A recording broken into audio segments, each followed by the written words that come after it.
లూకాసు వార్త 3వ అధ్యాయము లో మనం ఉన్న సారాంశం ఏంటి, దేవుడు ఏంటి ఇందులో దాచి ఉంచాడని అర్థం చేసుకోకముందు 2వ అధ్యాయంలో మనం దేవదూత గబ్రియేలు దేవదూత గొర్రెల కాపరులకు ఏం చెప్పాడు అన్న విషయాన్ని ఒకసారి మనం జ్ఞాపకం చేసుకుంటే మనందరికీ తెలుసు. ఇదిగో ప్రజలందరికీ కలుగుబోవు మహా సంతోషకరమైన సువర్తమానము నేను మీకు తెలియజేయుచున్నాను.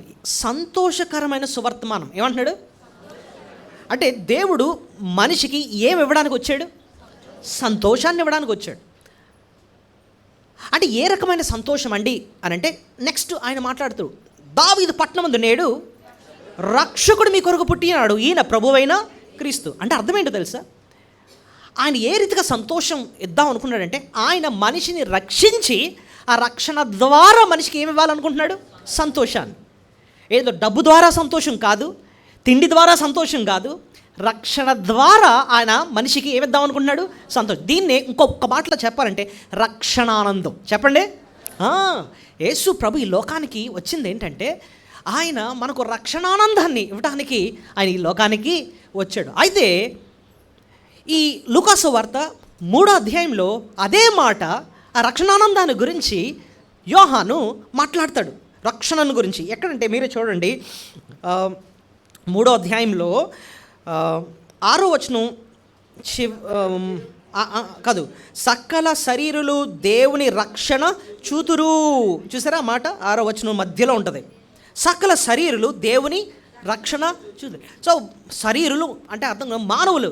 సో మానవులకి ఈ రక్షణ ఆనందాన్ని ఇవ్వడానికి దేవుడి లోకానికి వచ్చాడు అన్న విషయాన్ని యోహాను చెప్తూ, ఈ 3వ అధ్యాయం యొక్క సారాంశం, ఈ 15 వచనాల యొక్క సారాంశం ఏంటంటే, ఆ రక్షణ ఆనందం, ప్రభు ఇచ్చే రక్షణ ఆనందం మనం అనుభవించాలంటే మనం ఏం చేయాలి?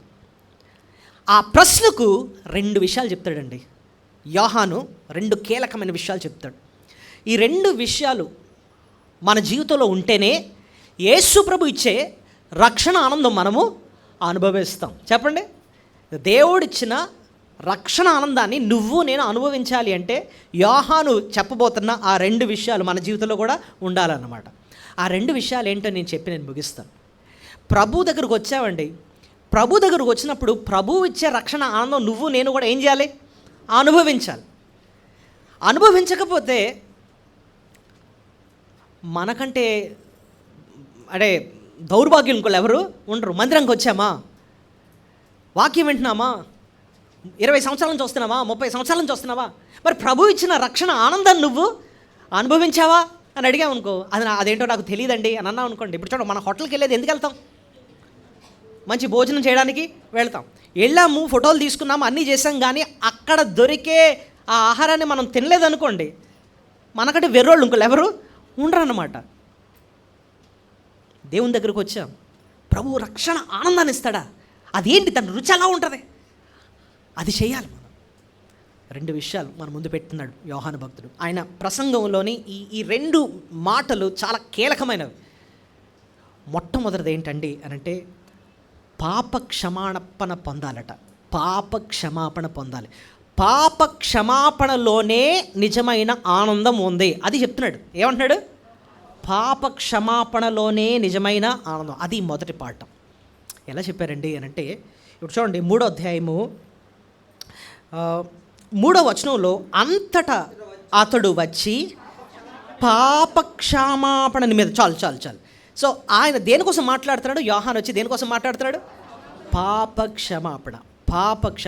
యేసు ప్రభు ఇచ్చే రక్షణ ఆనందాన్ని మనం అనుభవించాలి అంటే మొట్టమొదటిది మనం జీవితంలో ఉండాల్సింది ఏంటంటే పాప క్షమాపణ. చెప్పండి. పాప క్షమాపణ. యూదులతో మాట్లాడుతున్నాడు ఇక్కడ. ఆయన చుట్టూ, ఆయన అసలు అరణ్యంలో వాక్యం చెప్తున్నాడు. అరణ్యంలో ఆ చెట్లు పక్కన, పుట్ల పక్కన జనాలు కూర్చొని అలా వింటున్నారు. ఈయనేం చెప్తున్నాడు అని వింటూ ఉంటే ఆయన ఒకటే అంటున్నాడు, పాప క్షమాపణ పొందాలి. పాప క్షమాపణ పొందితేనే ఆ ప్రభు ఇచ్చే సంతోషం ఏంటో, ఆనందం ఏంటో నువ్వు నేను అనుభవిస్తాం అంటున్నాడు అనమాట. సో మన జీవితంలో మనం ప్రశ్నించుకోవాల్సింది ఏంటంటే, మన జీవితంలో పాప క్షమాపణ అన్నది జరిగిందా లేదా అని చెప్పి మనం ఏం చేసుకోవాలండి? ప్రశ్నించాలి. ఆ పాప క్షమాపణ జరగకపోతే ప్రభు ఇచ్చే రక్షణ ఆనందం నువ్వు అనుభవించలేదు. భక్తుడు కీర్తనకారుడు రాస్తున్నాడు, రుచి చూచి ఎరిగితిని యెహోవా ఉత్తముడు. నువ్వు ప్రభు ఇచ్చే ఆ రక్షణ ఆనందాన్ని రుచి చూడాలి అంటే నీలో ఉండాల్సింది మొట్టమొదటి ఏంటి చెప్పండి? పాప క్షమాపణ. ఇంగ్లీష్లో ఫర్గివ్నెస్ ఆఫ్ సిన్. ప్రభు మన పాపాలు క్షమించే దేవుడు. నువ్వు నేను మన పాప స్థితిని ఒప్పుకొని క్షమాపణ పొందితేనే ప్రభు ఇచ్చే ఆ రక్షణ ఆనందాన్ని నువ్వు నేను అనుభవిస్తాం. ఇక్కడ యూదులతో మాట్లాడుతున్నాడు కదండి, వీళ్ళకి ఆనందం లేదు, సంతోషం లేదు. కనాను దేశంలోనే ఉన్నారు వాళ్ళు, కానీ వాళ్ళు ఏమి లేదు, సంతోషము ఆనందము లేదు. అలాంటి వాళ్ళకి వాక్యం చెప్తున్నాడు. ఎవరు? యోహాను. మీకు ఎందుకు తెలుసా మీకు సంతోషం లేదు? ఎందుకు తెలుసా మీకు ఆనందం లేదు? మీ జీవితంలో ఏమి లేదు? పాప క్షమాపణ లేదు. మీరు వెంటనే ప్రశ్నించవచ్చు, ఏమంటే యూదులకి ఎక్కడ సంతోషం లేదన్న సంగతి ఎక్కడ రాస్తుందండి అని అంటే, ఇప్పుడు మనం కొంచెం డీప్కి వెళ్దాం ఈ భాగాన్ని.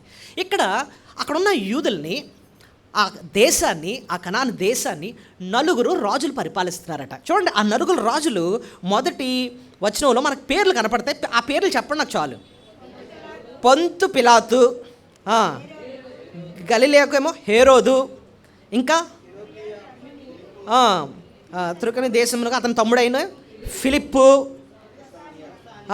ఇంకా అబిలే దేశంలో లుస్సానియా. సో ఎవరండి ఈ పేర్లు? ఏంటంటే పొంతు పిలాతు, హేరోదు, ఫిలిప్పు, లుస్సానియా. ఈ 4 ఎవరండి? యూదులా అండి అంటే యూదులు కాదు, ఎవరో వేరే దేశపు రాజులు. ఆ రాజులు వచ్చి ఇక్కడ ఎవరిని పరిపాలిస్తున్నారు? యూదులే పరిపాలిస్తున్నారు. ఆడెవడో వచ్చి వీళ్ళని పరిపాలిస్తుంటే యూదులకు అసలు ఏం లేదు, సంతోషం లేదు. వీళ్ళు ఉన్నదేమో పాలు తేనెలు ప్రవహించు దేశం, అంత బాగానే ఉంది. కానీ వీళ్ళ దేశంలో వీళ్ళకే సంతోషం లేదు. వేరే రాజులు వచ్చి వీళ్ళు ఏళ్తున్నారు, వీళ్ళకి అస్సలు ఆనందం లేదు. యోహాను వచ్చి అదే అంటున్నాడు అనమాట, యూదులారా మీరు మీ దేశంలోనే మీరు సంతోషంగా లేరు, మీరు మీ దేశాన్ని మీరు అనుభవించట్లేదు. వేరే రాజులు వచ్చి మిమ్మల్ని ఏం చేస్తున్నారు? ఏళ్తున్నారు. మీకు ఈ స్థితి ఎందుకు వచ్చింది తెలుసా? మీలో పాపం ఉంది. మీ పాపాన్ని మీరు ఒప్పుకుంటే తప్ప, పాప క్షమాపణ పొందితే తప్ప దేవుడిచ్చే సంతోషాన్ని మీరు అనుభవించారు. ఇందుకే ఈ 4 రాజుల యొక్క చరిత్ర ఏంటండి అని మీరు అడిగితే నేను కొంచెం డీప్గా చెప్తాను, జాగ్రత్తగా వినండి. యేసు ప్రభు జన్మించినప్పుడు ఆయన్ని చంపేద్దామని ఒక రాజు తిరిగాడు. ఆ రాజు పేరేంటి? హేరోదు. ఓకే, అది గుర్తుపెట్టుకోండి. ఆ టైంలో ఒక రాజే ఉండేవాడు, హేరోదు రాజు. ఆ జ్యూస్ అందరిని పరిపాలించేవాడు అనమాట. ఆ రాజు హేరోద్ ద గ్రేట్ అనేవాడు అనమాట. హేరోద్ ద గ్రేట్ వాడు ఎదోమీయుడు ఆ రాజు. అయితే మీకు ఈ విషయం కూడా తెలిసి ఏంటంటే, ప్రభుని చంపుదాం అనుకున్నాడు కానీ ఎవరు చచ్చిపోయారు? హేరోదు రాజు చనిపోయాడు. అక్కడ హేరోదు రాజు చనిపోయాడు. తర్వాత ఇక్కడేమో 4 రాజులు వచ్చారు. ఈ మధ్యలో జరిగిన కనెక్షన్ ఏంటండి అని అంటే, ఆ హేరోదు ఆడు చనిపోతున్నాడు, అనారోగ్యం వచ్చింది, చచ్చిపోతున్నాడు. అది తెలుసు వాడు చచ్చిపోతాడన్న సంగతి. కానీ వాడు ఎవరి కింద పరిపాలించేవాడంటే రోమ్ కిందన ఈ ఎదోమీయుడు మంచి పేరు సంపాదించుకొని ఆ ప్రాంతం అంతటికి కూడా రాజు అయిపోయాడు అనమాట. అయితే రోమ్ని ఒక రిక్వెస్ట్ చేశాడు, ఇదిగో నేను చచ్చిపోతున్నాను, నాకు అనారోగ్యం వచ్చేసింది, మీరు నాకు చిన్న హెల్ప్ చేయాలి. నాకు 3 కొడుకులు ఉన్నారు. ఒకటి పేరు ఏంటంటే ఆడు హేరోద్ ఎంత పాస్ అంటారు అనమాట వాడు. రెండోది ఏంటంటే ఫిలిప్పు అన్న ఒక కొడుకున్నాడు. మూడో ఏంటంటే లుస్సానియా ఉంది కదండి, 3. సో వీళ్ళు 3కి కూడా మీరు ఏం చేయాలంటే రాజులుగా చెయ్యండి అని చెప్పి రిక్వెస్ట్ చేస్తారనమాట. సో వీడు చనిపోయిన తర్వాత వీడు అడిగిన రిక్వెస్ట్కి రోమ్ ఒప్పుకొని వీళ్ళు 3 కూడా ఏం చేస్తారు? రాజులు చేస్తారు. దీంతో పాటు ఇంకో ఆయన ఉన్నాడు, పొంతు పిలాతు, అది మనకు తెలిసిన ఆయన గవర్నర్. సో ఈ యూద ప్రాంతాన్ని ఏం చేస్తారంటే 4 భాగాలుగా చేసి, ఒక ప్రాంతాన్ని ఏమో పొంతు పిలాతు ఏలుతున్నాడు, ఇంకో ప్రాంతాన్ని హేరోద్ అన్న ఆయన, ఇంకో ఆయన ఫిలిప్పు, ఇంకోటేమో లుసానియా. వీళ్ళెవరో యూదులు కాదు, యూదులనేమో వేరే రాజులు వెళ్తున్నారు. వీళ్ళకి ఆనందం లేదన్నమాట, సంతోషం లేదు. మన జీవితం ఒక్కొక్కసారి అలాగే ఉంటుందండి. మన ఇంట్లోనే ఉంటాం, మన జీవితంలో అన్నీ ఉంటాయి, కానీ మన హృదయంలో ఏముండదు? సంతోషం ఉండదు. ఎందుకంటే మన జీవితంలో సంతోషం లేదంటే పాపం ఉంది. ఆ పాప క్షమాపణ పొందితేనే మన జీవితంలో దేవుడిచ్చే సంతోషాన్ని మనము అనుభవిస్తాం. యోహాను అదే తీసుకొస్తున్నాడు. ఫస్ట్ పాయింట్ అన్నాడు, పాప క్షమాపణ నిమిత్తం నేను వాక్యం చెప్తున్నాను అంటున్నాడు అనమాట. ఏమన్నా ఇంకో విషయం చెప్తాను. మనం పాప క్షమాపణ ప్రభు దగ్గర మనం పొందాలి అంటే, నేను పాపం చేశాను, నేను తప్పు చేశానని చెప్పి ముందు మనం దాన్ని అంగీకరించాలి. నేను కరెక్టే, నేను చేస్తుంది ఎప్పుడు కరెక్టే అని అనుకున్నామంటే ఎప్పటికి కూడా మనం దేవుని దగ్గర క్షమాపణ అడగం. మనకున్న గర్వం ఏంటంటే, అతిశయం ఏంటంటే, నేను కరెక్టే, నేను చేస్తున్న అంత రైట్. నేను ఒకరిని క్షమించమని అడిగే అవసరం నాకు లేదు, నేను చేస్తుంది కరెక్ట్ అని చెప్పి ఒక్కొక్కసారి మనకు మనమే చెప్పేసుకొని సమర్థించుకుంటూ ఉంటాం. అలా చేస్తే మన జీవితంలో ఏముండదు చెప్పండి?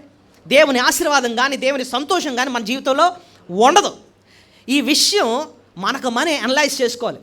మనం దేవుని అడగాల్సింది ఏంటో తెలుసా? ప్రభువా, నాలో నీకు నచ్చింది ఉంటే నాకు తేటపరచు. ఎప్పుడైతే అది అడిగేమో దేవుడు చూపిస్తాడా లేదా అండి? చూపిస్తాడు. మనం కూర్చొని అడగాలి, ప్రభువా ఇప్పటివరకు నేను రైట్ అనుకుంటున్నాను, ఒకవేళ నిజంగా నాలో నీకు నచ్చంది ఉంటే, నీకు నచ్చని మార్గం ఉంటే, నీకు నచ్చినట్టు నేను ఉంటే నాకు తేటపరచుతండి, నాకు అర్థం చేయించు. నాకు అవును నేను చేసిన తప్పుని ఎప్పుడైతే అర్థమవుతుందో ఖచ్చితంగా మనం ఏం చేస్తాం? దేవుణ్ణి క్షమించమని అడుగుతాం.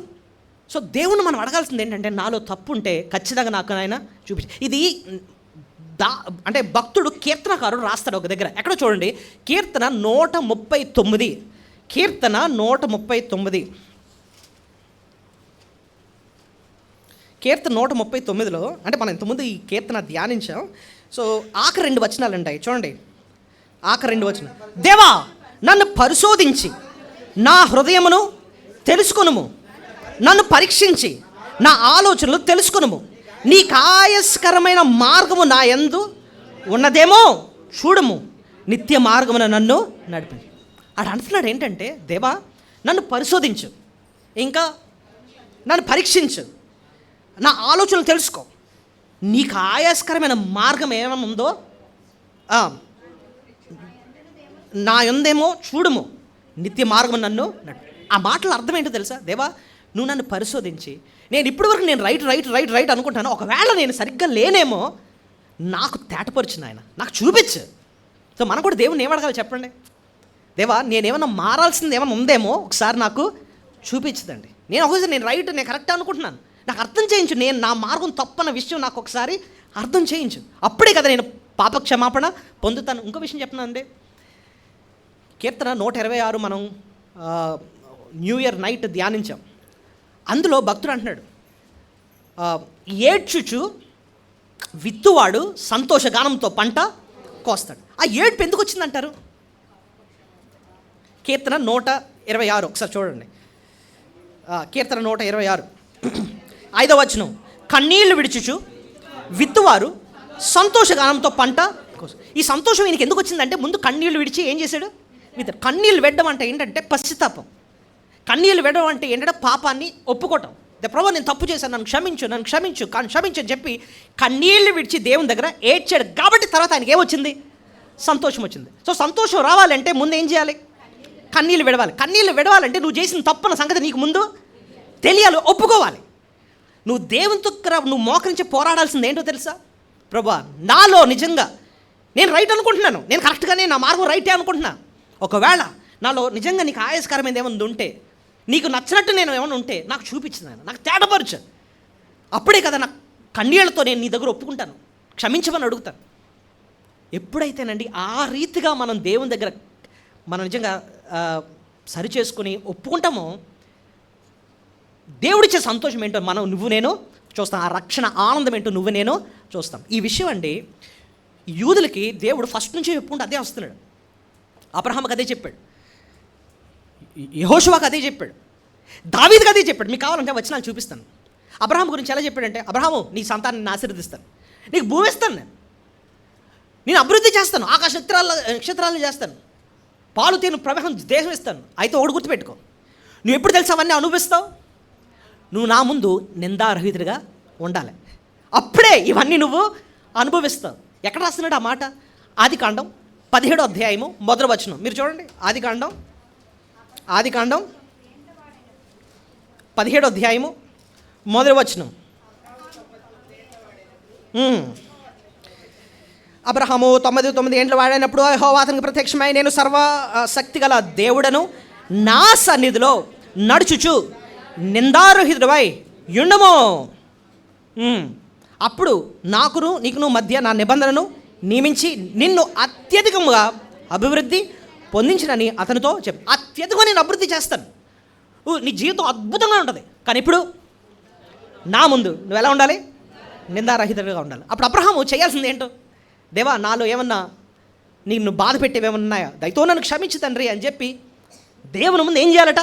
సరి చేసుకోవాలి, పాప క్షమాపణ పొందాలి. అలా నిందారహితుడిగా ఉంటేనే అభివృద్ధి పొందుతాడు. సో దేవుడిచ్చే రక్షణ ఆనందం మనం అనుభవించాలంటే మొట్టమొదటి ఏం చేయాలంటండి, దేవుని దగ్గర మన పాపాన్ని ఒప్పుకోవాలి. ఓకే, యెహోషువ కూడా అదే పాయింట్ నేర్పిస్తున్నాడండి దేవుడు. మనం గత వారం ఆరాధన వర్తమానం చెప్పినప్పుడు యెహోషువ జీవితాన్ని చెప్పాను 2 వారాల క్రితం. మీరు ఎంతమందికి జ్ఞాపకం ఉందో చూడండి. యెహోషువకి దేవుడు అన్నాడు, నిబ్రం కలిగి ధైర్యంగా ఉండు, నీ ముందు ఎవడు నించాడు, నువ్వు ముందుకు వెళ్ళిపోతావు అంతే, అన్నీ చెప్పాడు. అంత బాగానే ఉంది. ఎరుకొని జయించేశాడు, యోర్దాను నదిని పాయలు చేసేసాడు. యేసు ప్రభు కూడా ఆయన నేను సైన్యాధిపతి నీ పక్షాన పోరాటానికి వచ్చానని చెప్పి కత్తి చూపించి సహితం నీ పక్షాన ఉన్నానని చెప్పి అన్నాడు. అంత బాగానే ఉంది. ఆయి పట్టణానికి వచ్చినప్పుడు ఏమైపోయింది, ఆయి పట్టణానికి వచ్చినప్పుడు యెహోషువ 7వ అధ్యాయంలో ఏముందండి, ఓడిపోయారు.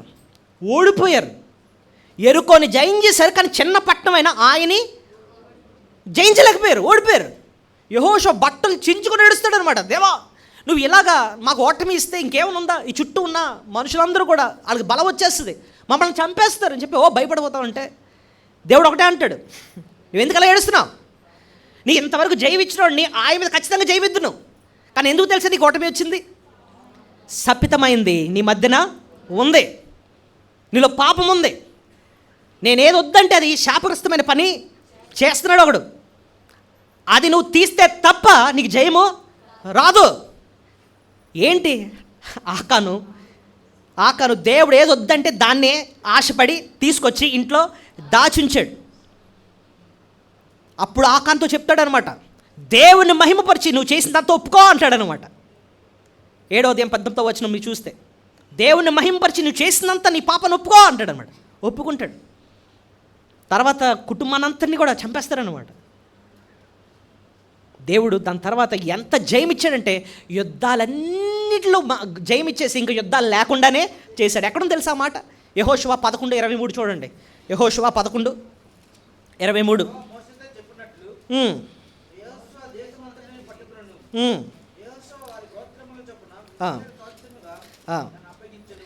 అప్పుడు యుద్ధము లేకుండా దేశము సుభిక్షముగా ఉండెను. యుద్ధము లేకుండా దేశం అంతా ఎలా ఉందట, సుభిక్షముగా ఉందంట. అంటే అర్థం ఏంటి, యుద్ధాలన్నీ కూడా దేవుడు ఆపేశాడు, నెమ్మది ఇచ్చాడు. ఇదే లెసన్ అప్పుడున్న యూదులకు కూడా చెప్తున్నాడు, మీ జీవితంలో పాపం ఉంది. ఇంతకీ యూదులు చేసిన పాపం ఏంటో తెలుసా, యేసు ప్రభుని ఆయన మెస్సయ్యగా వస్తే నువ్వు మాకు వద్దు అంటున్నారనమాట. పాప క్షమాపణ పొందండి, అందుకే మీకు శాంతి లేదు. మీరు సొంత దేశంలో ఉన్నప్పటికీ కూడా మీకు శాంతి ఉండట్లేదు. అదే మాట చెప్తున్నాడు. దాని తర్వాత అబ్రహాం చూసాం, యెహోషువ చూసాం, దావీదుకు కూడా దేవుడు అదే చెప్పాడు తెలుసా. దావీదు, నీకు శ్రేష్టమైన జీవితాన్ని నీకు ఇస్తాను, కానీ నీలో పాపం ఉంటే మాత్రం ఆ సంతోషాన్ని నువ్వు అనుభవించవు. ఆ పాఠాన్ని దేవుడు దావీదుకు నేర్పించాడని దావీదు కీర్తన 32 రాస్తాడండి. కీర్తన 32లో మీరు చూస్తే ముందంతా ఆయనకి ఆవేదనే ఉంటుంది. ఎందుకు మీరే చూడండి. కీర్తన 32వ అధ్యాయము, కీర్తన 32వ అధ్యాయము మొదటి 5 వచనాలు చదువుతున్నాను. తన అతిక్రమలను పరిహారం నొందినవాడు, తన పాపమునకు ప్రాయశ్చిత్తము నొందినవాడు ధన్యుడు. యెహోవా చేత నిర్దోషి అని ఎంచబడినవాడు, ఆత్మలో కపటం లేనివాడే ధన్యుడు. నేను మౌనినై ఉండగా దినమంతయు నేను చేసిన నా ఆర్తధ్వని వలన నా ఎముకలు క్షీణించెను. దివారాత్రులు నీ చెయ్యి నా మీద బరువుగా ఉండెను. నా సారము వేసవి కాలంను ఎండినట్టాయను. నా దోషమును కప్పుకొనక నీ ఎదుట నా పాపమును ఒప్పుకొంటిని. యెహోవా నీ సన్నిధిని అతిక్రమను ఒప్పుకొందనంటే నీవే నా పాప దోషమును పరిహరించి ఉన్నావు. చూడండి, ఈ మొదటి 5 వచనాల్లో దావీదు ఒప్పుకుంటున్నాడు ఏంటంటే, నేను ఎప్పుడైతే నా పాపాన్ని కప్పుకున్నానో, నా కప్పుకున్నప్పుడు 3వ వచనం చివరిని అంటున్నాడు, నా ఎముకలు క్షీణించాయి, దివారాత్రము నీ చెయ్యి నా మీద బరువు. అంటే అర్థం ఏంటి, ఆయనలో శాంతి లేదు, ఆయనలో నెమ్మది లేదు. ఎందుకు? పాపం చేశాడు, దేవుని దగ్గర పాప క్షమాపణ ఒప్పుకోకుండా, తన పాప క్షమాపణ పొందకుండా, తన పాపాన్ని ఒప్పుకోకుండా దాచుకున్నాడు. కాబట్టి తను అంటున్నాడు, నా జీవితంలో సంతోషం లేదు, నా ఎముకలు క్షీణిస్తున్నాయి. 5వ వచనంలో అంటాడు, నా దోషమును కప్పుకొనక నీ ఎదుట నా పాపము ఒప్పుకొంటిని.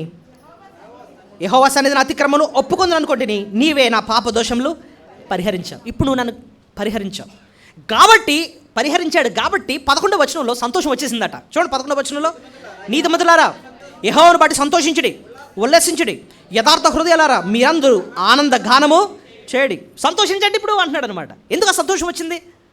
పాపాన్ని ఒప్పుకున్నాడు కాబట్టి. మీరు గమనిస్తున్నారా? యూదులకి దేవుడు అదే నేర్పిస్తున్నాడు అనమాట. పాప క్షమాపణ పొందితేనే ప్రభు ఇచ్చే రక్షణ ఆనందం ఏంటో నువ్వు అనుభవిస్తావు. సమర్థించుకుంటూ నేను చేసింది రైటే, నేను ఉన్నది రైటే, నా పద్ధతి కరెక్టే, నేను ఒప్పుకునేది ఏం లేదు ఇక్కడ. అబ్రహాముకు చెప్తున్నాడు, నువ్వు నిందారహితుడుగా ఉండు, అప్పుడే నేను నిన్ను అభివృద్ధి చేస్తాను. యెహోషువకు చెప్తున్నాడు, శపితమైన దాన్ని నీలో నుండి తీసేయి, అప్పుడే నీకు విజయాన్ని ఇస్తాను. దావీదుకి నీకు సంతోషాన్ని ఇస్తాను, నీ పాపాన్ని నువ్వు ఒప్పుకున్నప్పుడే. దేవుడు అది నేర్పించాడు, తన పాపాన్ని ఒప్పుకున్నాడు, ఆయనకి ఎంతో సంతోషం వచ్చింది. సో దేవుడు మనకు అదే ఈరోజు నేర్పిస్తున్నాడు అనమాట. నీ జీవితంలో సంతోషం లేదా? నీ జీవితంలో భయము, బెదురు, సందేహం ఇవన్నీ నిండిపోయా? లోపల నువ్వు పరిశీలన చేసుకోవాల్సింది ఏంటంటే, గర్వం ఉందేమో, నీ మార్గం సరైనది కాదేమో. నీ పాపాలన్నీ నేను లిస్ట్ చదవలేను, ఎందుకంటే నా జీవితం మీకు తెలీదు, మీ జీవితం నాకు తెలీదు. మనం అడగాల్సిందే, స్కాన్ చేసుకోవాల్సింది ఎవరి దగ్గర అంటే దేవుని దగ్గర. ప్రభువా, నీకు ఆశకరమైనది ఏదన్నా నా జీవితంలో ఉంటే నాకు చూపించు, నేను ఒప్పుకుంటాను తండ్రి, నాకు చూపించు తండ్రి అని చెప్పి ప్రభుని అడిగితే ప్రభు ఆయన తేటపరుస్తాడండి, ఆయన తేటపరుస్తాడు. అప్పుడు ఒప్పుకుంటాం మనం. నిజంగా ప్రభు ఇచ్చే ఆ సంతోషాన్ని నువ్వు నేను కూడా అనుభవిస్తాం. ఇది ఇశ్రాయేలుకు ఏంటి, ఆ టైంలో యోహాను ద్వారా దేవుడు నేర్పిస్తున్న పాఠం. దేవుడిచ్చే రక్షణ ఆనందం నువ్వు అనుభవించాలంటే నువ్వు కూడా పాప క్షమాపణ పొందాలి. మీరు ఇశ్రాయేల్ని గమనిస్తే ఈవేళ కూడా పరిస్థితి అలాగే ఉందండి. వాళ్ళకి, ఇశ్రాయేల్కి అన్నీ ఉన్నాయి. మీరు ఇశ్రాయేల్ దేశం గురించి స్టడీ చేస్తే ప్రస్తుతం కరెంట్ సిచ్యువేషన్, ప్రపంచంలో ఉన్న బెస్ట్ మిలిటరీ ఎవరికి ఉందో తెలుసా? భలే చెప్పారు, నిజం. పెద్ద పెద్ద దేశాలు కూడా దాన్ని చేంజ్ అయిపోతున్నారు. పోనీ అదేమన్నా ఎంత ఉందంటే అంటే ఇశ్రాయేల్ కంట్రీ సైజ్ ఎంత తెలుసాట? మహా అయితే హైదరాబాద్ అంత ఉంటుందంటండి, అంతే మొత్తం. కానీ ఆ చిన్న దేశాన్ని ప్రపంచం అంతా వచ్చినా కూడా దాంతో ఫైట్ చేయలేకపోతున్నారు. ఇంకోటి వాళ్ళు చాలా తెలివైన వాళ్ళు. ఎంత తెలివైన వాళ్ళు తెలుసా? నోబెల్ ప్రైజ్ ఎవరికో కానీ రాదు, అంతే కదండి. వాళ్ళకి అప్పుడే 13 వచ్చాయట. 13 వచ్చాయంటండి నోబెల్ ప్రైజులు. ఇంకా వాళ్ళ గురించి కొంచెం స్టడీ చేస్తూ ఉంటే, దేవుడు పాలు తేనెలు ప్రవహించే దేశం అన్నారు కదా. ఇశ్రాయేల్లో ఉన్న ఆవులు అంటండి సంవత్సరానికట 12,000 లీటర్లు ఎత్తాయంట. ఏంటి, ఇశ్రాయేల్ దేశంలో ఉన్న ఆవులు 12,000 లీటర్లు ఎత్తున్నాయంట సంవత్సరానికి ఒక ఆవు. అంటే దేవుడు నిజంగానే దేశాన్ని ఏం చేశాడు? ఆశీర్వదించాడు. కానీ వాళ్ళకి శాంతి లేదండి. ఎప్పుడు పోరాటాలే, ఎప్పుడు యుద్ధాలే, ఎప్పుడు ఎవడు బాంబెత్తడా అన్నట్టుగా బెదురుగా బతుకుతూ ఉంటారు వాళ్ళు. ఇన్ని ఉంచుకొని. ఎందుకండి వాళ్ళకి శాంతి లేదు అంటే ఎందుకు తెలుసా? వాళ్ళ మెస్సయ్యని వాళ్ళు నిరాకరించారు. ఆ పాప క్షమాపణ పొందిన రోజే దేవుడిచ్చే సమాధానం ఏంటో, ఆయన రక్షణ ఆనందం ఏంటో వాళ్ళు అనుభవిస్తారు. నీకు నాకు అదే పాఠాన్ని ప్రభు నేర్పిస్తున్నాడు. నీ జీవితంలో పాప క్షమాపణ ఉండాలి. అప్పుడే నీ జీవితంలో ప్రభు ఇచ్చే ఆనందం ఏంటో, ప్రభు ఇచ్చే నెమ్మది, డబ్బు ఇవ్వని, స్నేహితులు ఇవ్వని, ఇంకెవ్వరు ఇవ్వలేని ప్రభు ఇచ్చే ఆ నిజమైన విలువైన లోకానికి అర్థం కాని ఆ సంతోషం ఏంటో నువ్వు నేను అనుభవిస్తాం. పాప క్షమాపణ అంత సీరియస్. సో యోహాను భక్తుడు తన వర్తమానంలో నోటి నుంచి ఫస్ట్ మాట పాప క్షమాపణ. మూడో వచనం అదే మనం చూసాం. రెండోది మనం చూద్దాం. ఇంకేంటండి యోహాను భక్తుడు ఇక్కడ నేర్పిస్తుంది? రెండోది ఉండాల్సింది ఏంటి? ఆ రక్షణ ఆనందాన్ని మనం పొందాలి అంటే మూడో వచనం మీరే నాకు చెప్పండి. అంతటా అతడు వచ్చి పాప క్షమాపణ నిమిత్తమును మారు మనసు విషయమై. చాలు రెండో పదం ఏం వాడుతున్నాడు ఆయన? మారు మనసు. సో మనలో ఉండాల్సింది రెండోది ఏంటి చెప్పండి? మారు మనసు. ఒకసారి మనం అడుగుతూ ఉంటాం, ఏమండి మారు మనసు పొందామండి అంటే ఏంటండి అని అంటే మళ్ళీ అది తెలియదు మనకి. మారు మనసు ఏంటో మనం అర్థం చేసుకోవాలి. ఈ భాగంలోనండి మీరు గమనిస్తే నిజంగా ఒక వ్యక్తి మారు మనసు పొందాడు అనడానికి 8 లక్షణాలు కనపడతాయి ఇక్కడ. ఎన్ని లక్షణాలు? నేను అన్నీ చెప్పలేను, ఒక్కొక్క లక్షణం మీద గంట చెప్పవచ్చు. 8 గంటలు కూర్చుంటారా? కానీ ఈ 8 విషయాలు కూడా మెయిన్ పాయింట్స్ మనం అర్థం చేసుకుందాం, ఎందుకంటే అంత డీప్ అవేంటో చెప్తే మీకే అర్థమైపోతుంది. అయ్యి బాబాయ్ నిజమేనండి. ఈ 8 ఉంటేనే మనం నిజంగా ఏం పొందినట్టు? మారు మనసు. ఆ పదం చెప్పండి, మారు మనసు, రెపెంటెన్స్ అంటాం అనమాట. ఈ బాప్తిస్మం ఇచ్చే యోహాను ఆయన సబ్జెక్ట్ ఎక్కడ? మారు మనసు పొందండి, అప్పుడే ప్రభు ఇచ్చే నిజమైన సంతోషం ఏంటో మీరు అనుభవిస్తారు. ఏంటండి ఆ మారు మనసు అంటే? మారు మనసు పొందాలి అంటే ఈ 8 విషయాలు ఒక్కొక్కటి నేను చెప్తాను. చూడండి, వీళ్ళు కూడా ఇక్కడ ప్రభుని ఒకటి అడుగుతున్నారు, మేమేం చేయాలంటున్నారు. చూడండి, యోహాను అడుగుతున్నారు. 10వ వచనం చూడండి. అందుకు జనులు, అలాగైతే మేమేం చేయాలి అని అడుగగా, చాలామంది అడుగుతున్నారు మేమేం చేయాలి, మేమేం చేయాలి, మేమేం చేయాలి. సో మనం కూడా ఏం అడగాలి చెప్పండి దేవుణ్ణి? ప్రభా మారు మనసు పొందాలా, మరి మేమేం చేయాలి? What should we do? నాకు చెప్పు. అపోస్తలుడైన పౌలు కూడా రక్షింపబడిన రోజున ఏమంటున్నాడు తెలుసా? ప్రభా నువ్వు ఎవరిని? నేనేం చేయాలి? మనసు మార్చుకోవాలా, మారు మనసు పొందాలి, ఏం చేయాలి? ఏం చేయాలి? మనం కూడా ఈ దినం అడగాల్సింది ఏంటో తెలుసా ప్రభుని? ఏం చేయాలి? మారు మనసు అన్నది రక్షింపబడిన రోజున పొందుతాం, కానీ మారు మనసు అన్నది ఎప్పుడో ఒకసారి పొందేది కాదు. అనుదినము కూడా అది మనలో ఉండాలి. అది మారు మనసు అన్నది అనుదినము జరిగే క్రియ. అది initial salvation is different from daily salvation. ఒకసారి మారు మనసు పొందానండి ఎప్పుడో చిన్నప్పుడు అండి అంటే ఎస్ అది కరెక్టే, నీ పాప జీవితాన్ని విడిచిపెట్టావు, ప్రభులోకి వచ్చి అంత బాగానే. కానీ వాక్యం వినే కొద్ది అనుదినము కూడా నువ్వేం పొందాలి? మారు మనసు పొందాలి. ఇట్స్ డైలీ సాల్వేషన్ అది. అయితే అవి ఎలా ఉంటాయో అని అన్నది ఈ 8 విషయాలు ఇక్కడ టక్ టక్ చెప్తున్నారండి. మనం ఒక్కొక్కటి చూద్దాం. మొట్టమొదటిది సింపుల్, పాపాన్ని విడిచిపెట్టాలి. దేవుడు వద్దన్నది ఏం చేయాలట?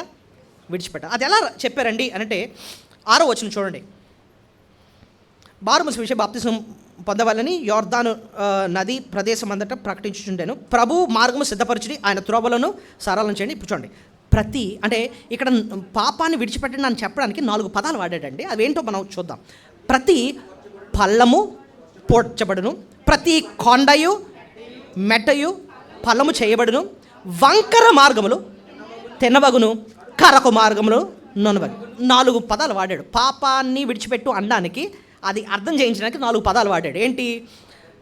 పల్లమేమో పోడ్చబడాలట. ముందు పదాలు ఏంటో అర్థం చేసుకుందాం. పల్లాలు ఏం చేయాలి?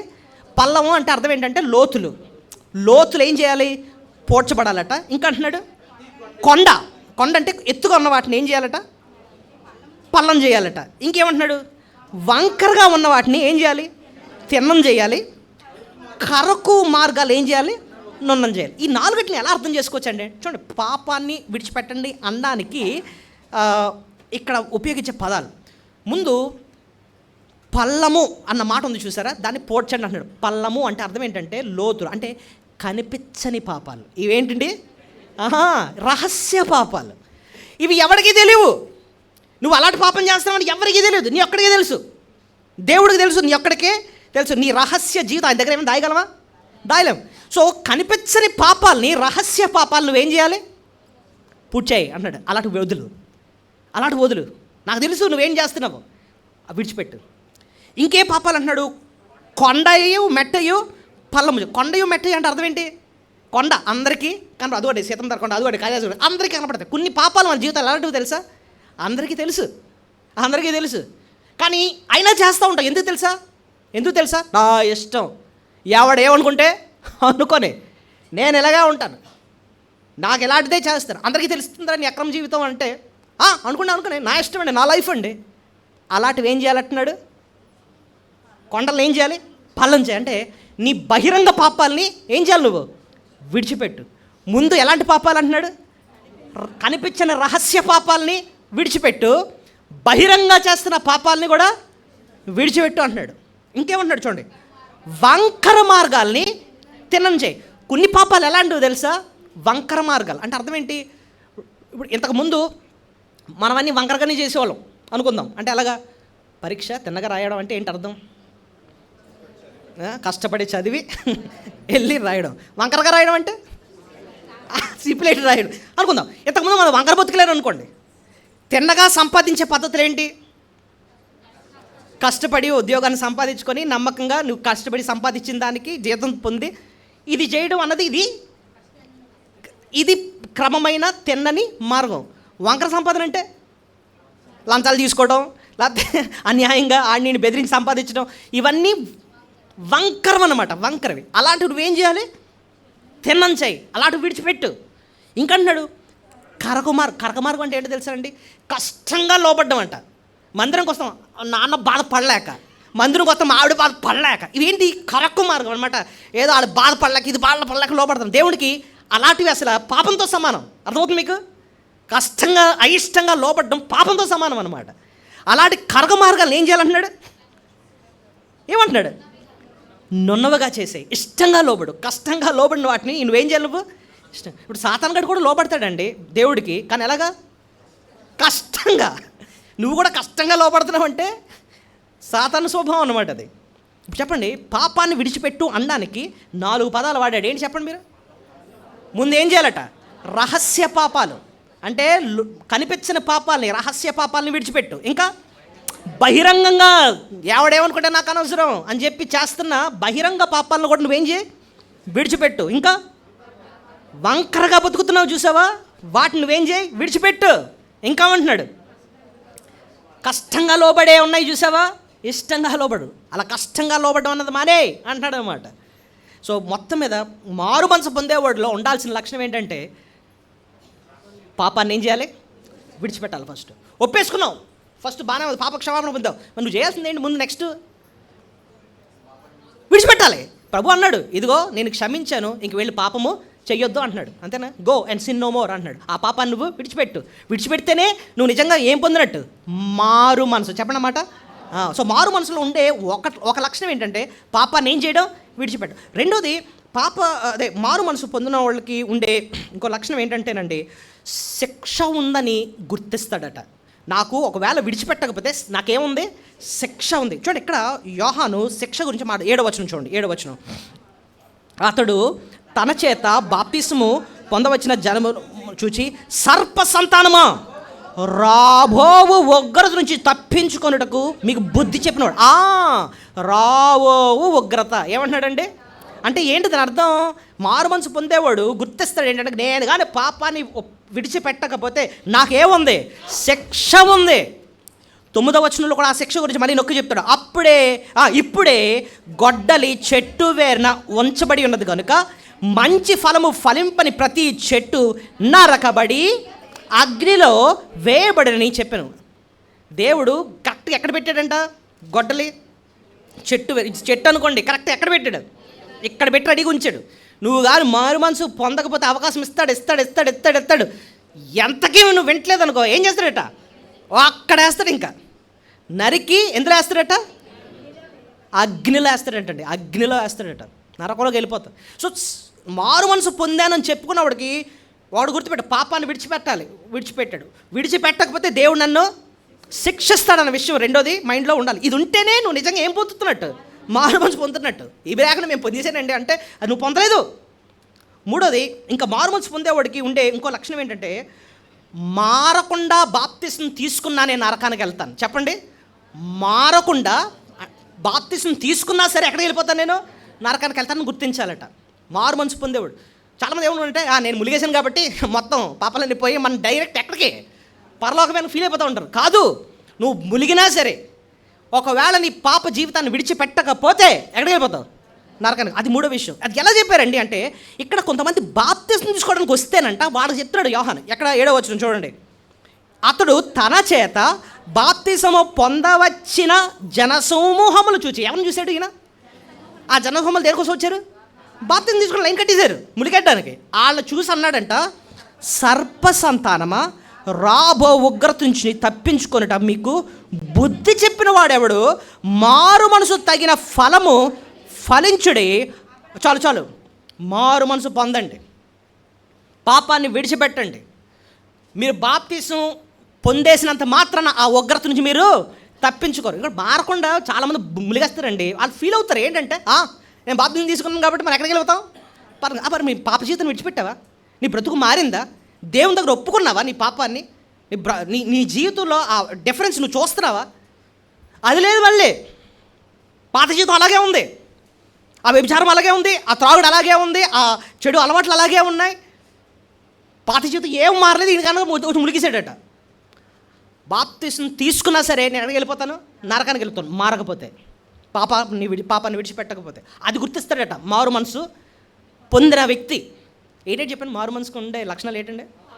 పాపాన్ని విడిచిపెడతాడు, రెండోది శిక్ష ఉందని గుర్తిస్తాడు, మారకుండా బాప్తిస్మం తీసుకున్నా సరే ఎక్కడ వెళ్ళిపోతాను? నేను నరకానికి వెళ్ళిపోతాను అని గుర్తిస్తాడు. నాలుగోది చూడండి, నాలుగోది, నేను క్రైస్తవ కుటుంబంలో పుట్టినా సరే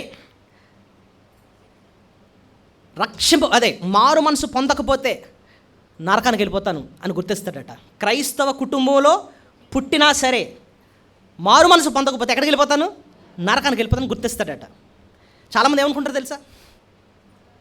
పరలోకం మందే. ఎందుకు? నేను చిన్నప్పటి నుంచి ఎక్కడ పుట్టాను? క్రైస్తవ కుటుంబంలో పుట్టాను. మా నాన్నగారు మంచి విశ్వాసి, మా అమ్మగారు మంచి విశ్వాసి. నేను చిన్నప్పటి నుంచి చర్చిలోనే పుట్టి పెరిగాను. అంత బాగానే ఉంది. చచ్చిపోతే మనం ఎక్కడికి వెళ్ళిపోతాం? పరలోకంగా అనుకుంటారట చాలామంది. వీళ్ళు అలాగే అనుకున్నారట, మేము అబ్రహాము పెళ్ళాం. వీళ్ళు ఏమనుకుంటున్నారట? అదే అన్నారట. చూడండి, అది ఎత్తుతున్నాడు ఇక్కడ. ఎన్నో వచ్చిన అండి, 8వ వచనం, అబ్రహాము మా తండ్రి అని మీలో మీరు మొదలు పెట్టుకొనవద్దు.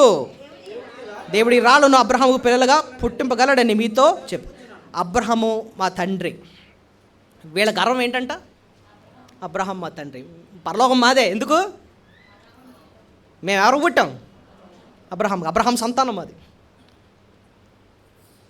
దేవుడు అక్కడే అంటున్నాడు, అబ్రహాము పాప క్షమాపణ పొందాడు, మారు మనసు పొందాడు కాబట్టి ఎక్కడ ఉన్నాడు? పరలోకంలో ఉన్నాడు. మీరు పాప క్షమాపణ మారు మనసు పొందితేనే అబ్రహాం ఉన్న చోటకి మీరు వెళ్తారు. అంతేగాని ఆయనకు పుట్టినంత మాత్రాన వెళ్ళరు. ధనవంతుడు లాజరు కథను మీకు జ్ఞాపకం ఉందా? పరలోకంలో ఎవరున్నారు? లాజరు ఉన్నాడు. ఎవరి మీద ఆనుకున్నాడు? అబ్రహాం. సో అబ్రహాం ఎక్కడ ఉన్నట్టు? కిందనున్న ధనవంతుడు ఏమని పిలుస్తున్నాడు తెలుసా? తండ్రి అయిన అబ్రహామా అంటున్నాడు. అంటే అర్థం ఏంటి? తండ్రి ఎక్కడ ఉన్నాడు? పరలోకంలో ఉన్నాడు. కొడుకు నరకంలో ఉన్నాడు. అదేంటండి అక్కడ పాయింట్ కూడా నేర్పిస్తున్నాడు. క్రైస్తవ కుటుంబంలో పుట్టినంత మాత్రాన నువ్వు ఎక్కడికి వెళ్ళావు? పరలోకానికి వెళ్ళావు. మారు మనసు పొందకపోతే నరకానికి వెళ్ళిపోతావు. ఒకవేళ క్రైస్తవులు కుటుంబం పుట్టినంత మాత్రాన మనం చక్కగా బాక్స్ అది పెట్టి మనం సమాధి అది చేసి అంత బాగానే చేస్తాం. ఇది మారు మనసు పొందకపోతే, క్రైస్తవ పద్ధతిలో చేసినంత మాత్రాన పరలోకం వెళ్ళండి, ఎక్కడికి వెళ్ళిపోతాడు? నరకానికి వెళ్ళిపోతాడు. సో మారు మనసు పొందిన వాళ్ళు గుర్తిస్తారు ఏంటంటే, క్రైస్తవ కుటుంబంలో పుట్టినంత మాత్రాన మారు మనసు పొందకపోతే నేను ఎక్కడికి వెళ్ళిపోతాను? నరకానికి వెళ్ళిపోతాను గుర్తిస్తాడట. సో 2 విషయాలు కనబడుతున్నాయి, ఎంత తేటపరచబడుతున్నాయి చూడండి. ఏంటంటే నేర్చుకున్నాం? పాపాన్ని విడిచిపెట్టాలి.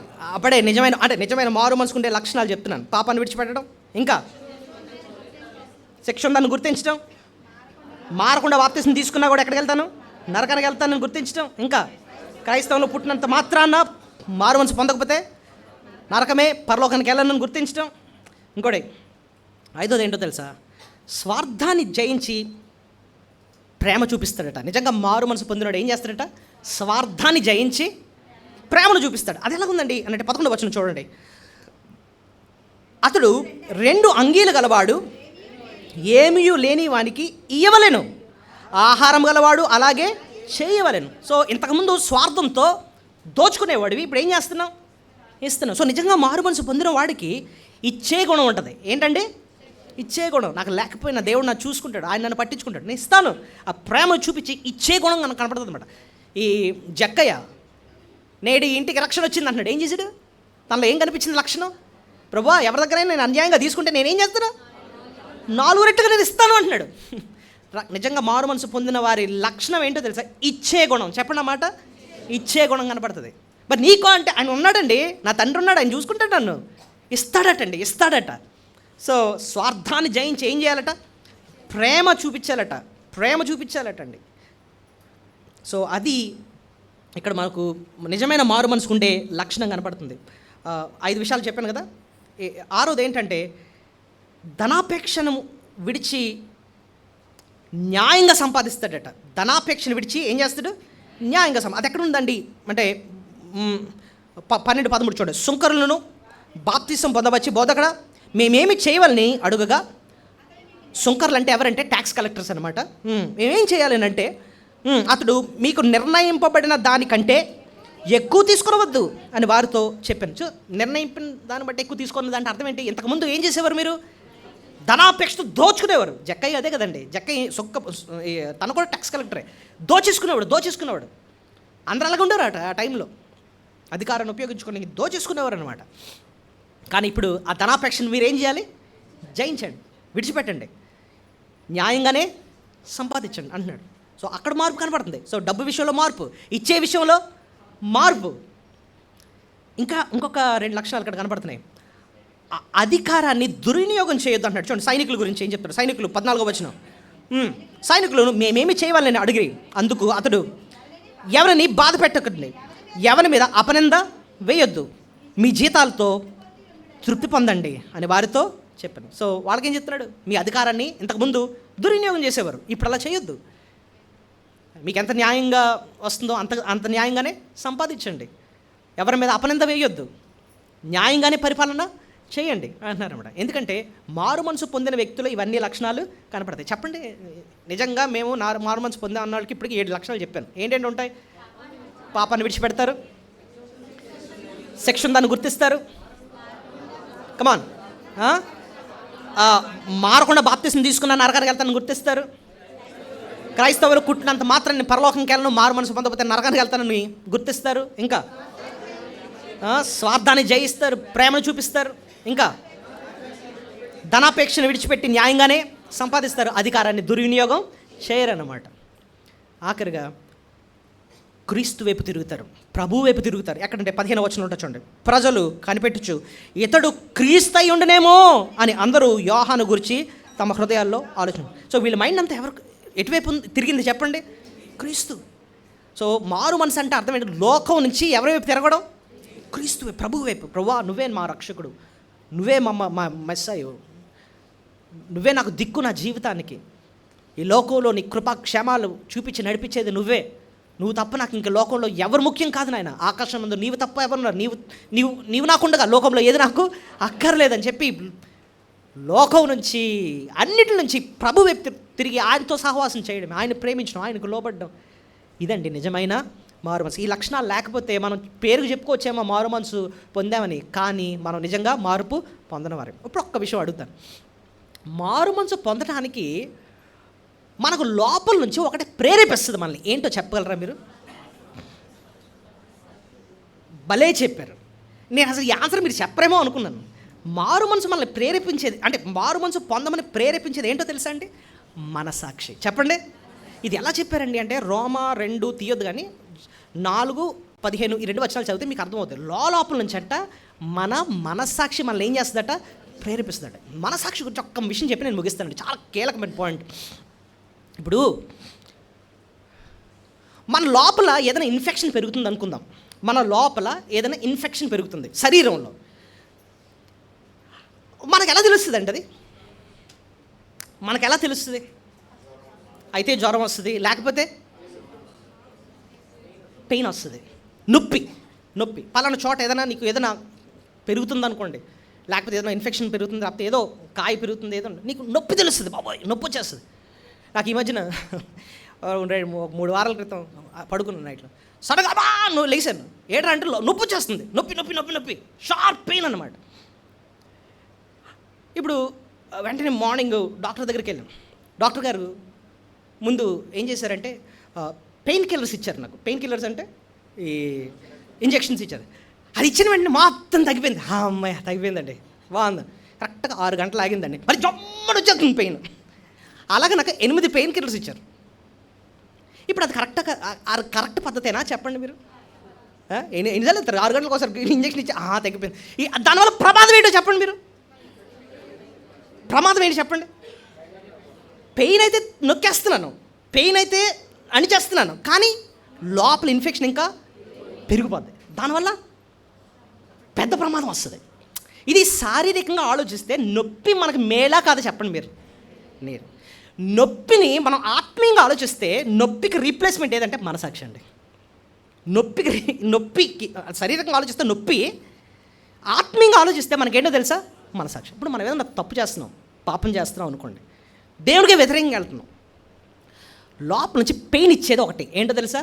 మనసాక్షి. వాక్యం వింటున్నామండి, వాక్యం వింటూ ఉంటే ఎక్కడో గుచ్చుకుంది మనకి, లోపల బాధ మొదలైంది, గిల్ట్ మొదలైంది, ఏదో అపరాధ భావం మొదలైంది. అదేంటో తెలుసా? మనసాక్షి పని. మనసాక్షి. ఓకే, నువ్వు మనసాక్షిని పెయిన్ కిల్లర్స్ ఇచ్చినట్టు తగ్గించేయచ్చు. ఎలాగా? అణిచేయచ్చు. ఎలాగా? నేను కరెక్టే, నేను రైటే చేశాను, నేను కరెక్టే, ఆడు తప్పు చేసింది, వాళ్ళు తప్పు చేసింది, నేను మాత్రం కాదు అని చెప్పి మనసాక్షి నువ్వేం చేసేయచ్చు? అణిచేయవచ్చు. దానివల్ల పెయిన్ కిల్లర్స్ వల్ల మీరు ఎందాక ఒప్పుకున్నారు, అలాగ నొప్పిని అణిచేస్తే పెద్ద కష్టం వస్తుందండి, చచ్చిపోయేంత తీవ్రతకి వెళ్ళిపోద్ది. అలాగే మన మనసాక్షిని అణిచేస్తేనంట భక్తిలో దేవునికి ఇంకా దూరం అయిపోతాం, ఆయన శిక్షకరువులు అయిపోతాం, దేవుడిచ్చే రక్షణ ఆనందాన్ని మనము పోగొట్టుకుంటాం, ఆయన ఆశీర్వాదం కూడా పోగొట్టుకుంటాం. ఆ స్థితికి వెళ్ళిపోకుండా ఉండాలి అంటే మనసాక్షి గద్దించినప్పుడు నువ్వు చేయాల్సింది ఏంటి? ఏం చేయాలి? దేవుని దగ్గరకు వచ్చి, ఇప్పుడు నేను డాక్టర్ గారి దగ్గరికి వెళ్ళాను, వెంటనే డాక్టర్ గారు ఏం చేశారు తెలుసా? స్కాన్ తీసి, సార్ మీకు వచ్చిన స్టోన్ ఉంది సార్, అది ఇన్ఫెక్ట్ అయింది సార్, అర్జెంటుగా దాన్ని తీసేయాలి, అది తీసేస్తే మీకు చాలా మంచిదండి, లేట్ చేయకూడదండి అని అన్నారనమాట. వెంటనే సర్జరీ చేయండి సార్, తీసేయండి, టక్ చేసేసారు, 2 రోజుల్లో సెట్ అయిపోయింది మొత్తం. మనం దేవుని దగ్గరకు వచ్చేసి, దేవా నన్ను స్కాన్ చేయి, ఈయన కీర్తన 136 ఏమంటున్నాడు? దేవా నన్ను పరిశోధించు, నన్ను పరీక్షించు, నీకు ఆయుష్కరమైనది ఏదన్నా నాకు చూపించిన ఆయన, నేను ఒప్పుకోవడానికి రెడీ.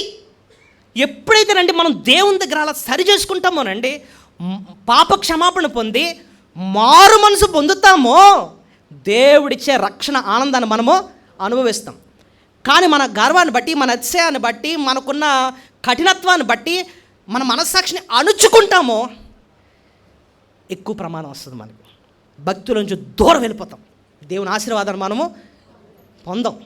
ఎలాంటి జీవితం మనం కోరుకుంటున్నాం చెప్పండి? దేవుని దగ్గర మారు మనసు పొంది పాపక్షమాపణ పొంది ఆయన ఆనందాన్ని మనం అనుభవిద్దామా, లేదా మన గర్వ అతిశయాలను బట్టి అణిచేసుకొని నేను కరెక్టా అనుకొని దేవుని యొక్క శిక్షను అనుభవిద్దామా? బల్ల దగ్గరికి వెళ్ళకముందు నిజానికి వాక్యం ద్వారా ఏ రకంగా దేవుడు నిన్ను సరిచేస్తున్నాడో అర్థం చేసుకొని అంత త్వరగా స్పందించి పాపక్షమాపణ మారు మనసు మనం పొందితేనే దేవుడిచ్చే నిజమైన రక్షణ ఆనందాన్ని నువ్వు నేను అనుభవిస్తుంది. దేవుడు అట్టి కృపను మనకు దయచేయండి కదా, దయచేసి మోకరించండి. పరిశుద్ర గొప్ప దేవ యేసయ్య, మీకు స్తోత్రాలు. నీ వాక్యం చాలా విలువైనది, చాలా స్పష్టమైనది. దేవా, నువ్వు మాతో మాట్లాడినప్పుడు